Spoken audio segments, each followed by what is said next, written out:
Angle में आप सभी का स्वागत है। मैं हूं आपके साथ नीतू शर्मा। सबसे पहले नजर डालेंगे इस वक्त की अहम खबरों पर। लोकसभा चुनाव के पहले चरण का आज शाम थमेगा प्रचार, सभी पार्टियों ने झोंकी पूरी ताकत।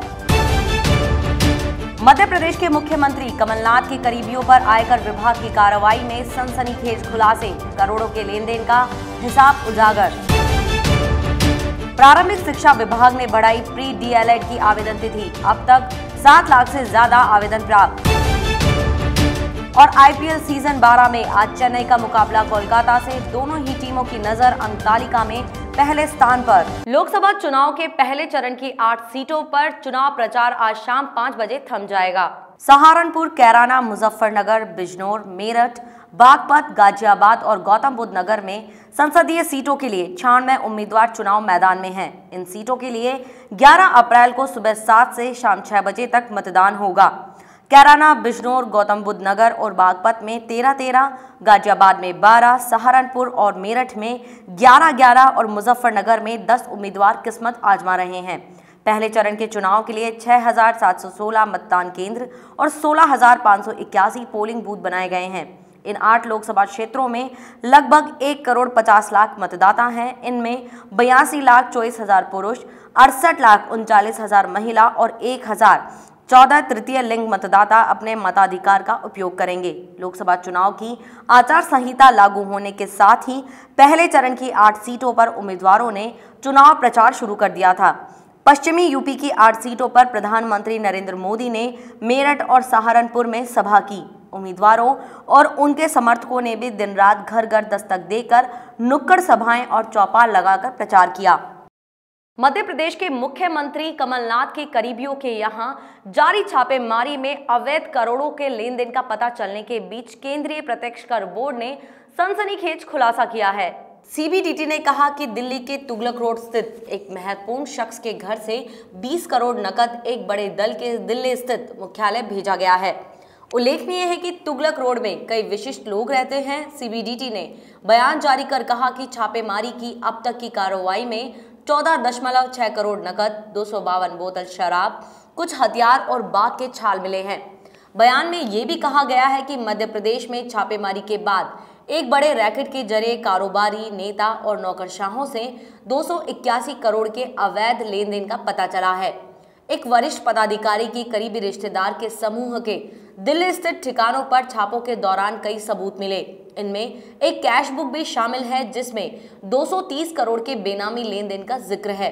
कैश बुक के अलावा 242 करोड़ रुपए की रकम के फर्जी बिलों के जरिए हेरफेर और टैक्स हेवन कहे जाने वाले देशों में 80 कंपनियों की मौजूदगी के सबूत भी मिले हैं। कांग्रेस अध्यक्ष राहुल गांधी ने भाजपा के घोषणा पत्र को एक व्यक्ति की आवाज बताया है। उन्होंने दावा किया है कि ये घोषणा पत्र बंद कमरे में तैयार किया गया है और इसमें दूरदर्शिता का अभाव है। राहुल गांधी ने यह दावा किया कि उनकी पार्टी का घोषणा पत्र लंबे विचार विमर्श के बाद तैयार किया गया है और उसमें जनता की आवाज शामिल है।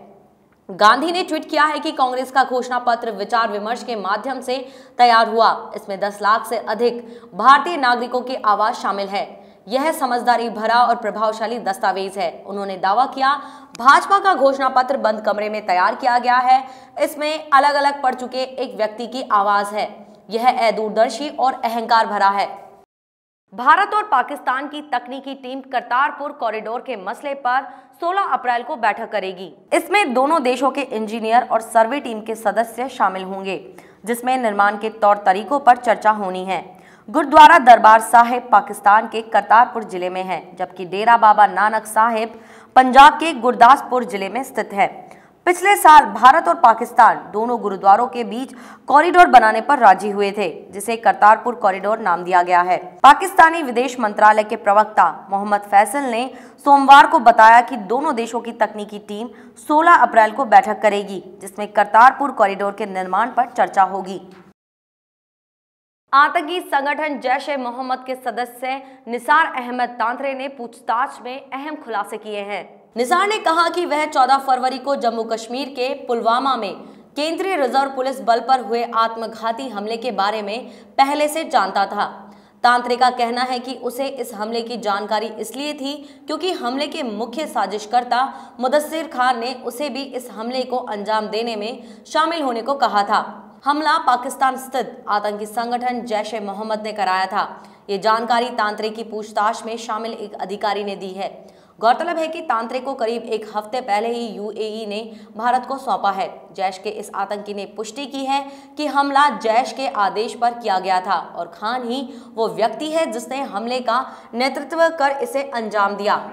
तांत्रे की ओर से किए गए खुलासे से पहले भारतीय जांच एजेंसियां खुफिया जानकारी और जैश के निचले स्तर के आतंकियों से पूछताछ पर ही निर्भर थी। मानव संसाधन विकास मंत्रालय के नेशनल इंस्टीट्यूशनल रैंकिंग फ्रेमवर्क की तरफ से 9 कैटेगरी में शिक्षण संस्थाओं की रैंकिंग जारी हुई है। इसमें प्रदेश का एक भी सरकारी विश्वविद्यालय टॉप 100 में जगह नहीं बना सका है। वहीं अलग अलग कैटेगरी में Birla institute of technology science व वनस्थली विद्यापीठ रैंकिंग पाने में सफल हुए हैं। इंजीनियरिंग कैटेगरी में आईआईटी जोधपुर व जयपुर के एमएनआईटी को जगह मिली है। मैनेजमेंट केस में उदयपुर आईआईएम को 13वां स्थान मिला है। लॉ कैटेगरी में जोधपुर की नेशनल लॉ यूनिवर्सिटी को 6ठा स्थान मिला है।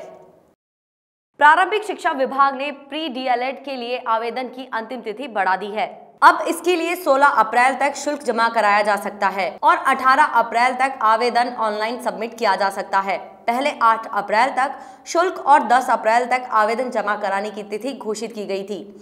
अब तक इस परीक्षा के लिए 7,06,776 आवेदन आ चुके हैं। इस परीक्षा के आयोजन की जिम्मेदारी पहली बार शिक्षा विभाग को दी गई है। शिक्षा विभागीय परीक्षाएं बीकानेर की ओर से इस प्री डीएलएड का आयोजन किया जा रहा है।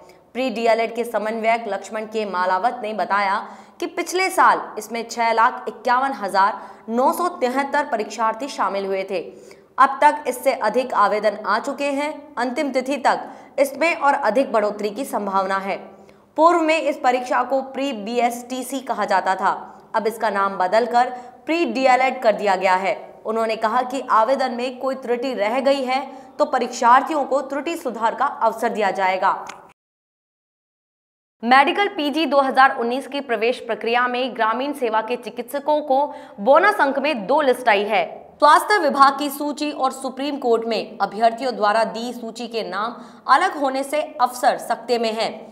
फिलहाल नीट काउंसलिंग बोर्ड ने सरकार को प्रकरण भेज दिया है। स्वास्थ्य विभाग ने 29 मार्च की सूची को सही बताया है। विभाग ने बोनस अंक के लिए काउंसलिंग बोर्ड को जो सूची सौंपी थी उससे अलग सूची कोर्ट में अभ्यर्थियों ने पेश की। सूची के आधार पर कोर्ट ने बोर्ड सदस्यों पर नाराजगी जताई और अभ्यर्थियों को विकल्प भरने के लिए 1 दिन का समय और दिया। विकल्प खुला तो सामने आया कि जिन अभ्यर्थियों के लिए कोर्ट ने कहा है उनका तो नाम ही सूची में नहीं है।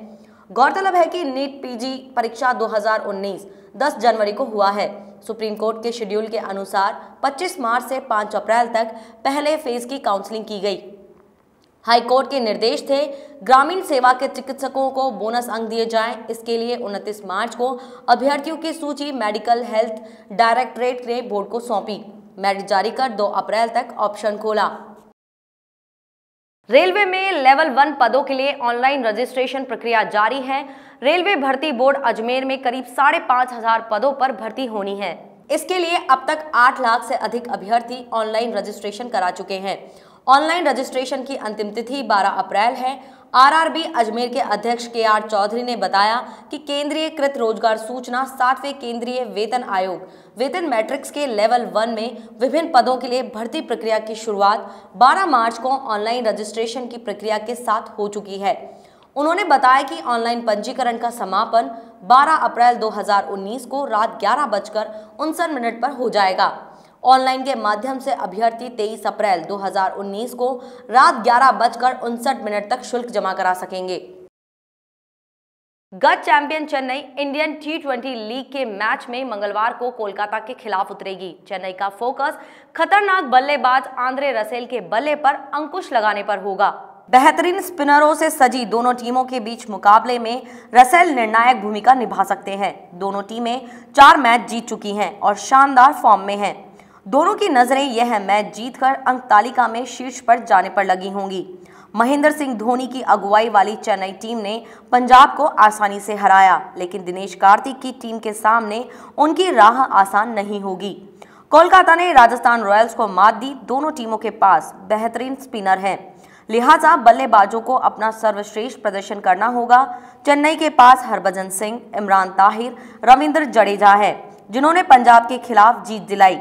वहीं कोलकाता के पास कुलदीप यादव, सुनील नरेन और पीयूष चावला हैं, जिन्होंने जयपुर में जोस बटलर को खुलकर खेलने नहीं दिया और राजस्थान को 20 ओवर में 3 विकेट पर 139 रन पर रोका। अब देखना यह है कि चेपाक की टर्निंग पिच पर किस टीम के स्पिनर अपना जलवा दिखाते हैं। सभी की नजरें बल्लेबाजों पर होगी कि वे स्पिन आक्रमण का सामना कैसे करते हैं। धोनी सेना के लिए शानदार फॉर्म में चल रहे रसेल के बल्ले पर अंकुश लगाने की चुनौती होगी। इस बुलेटिन में ये थी अभी तक की खास खबरें। देखते रहिए द एंगल। नमस्कार।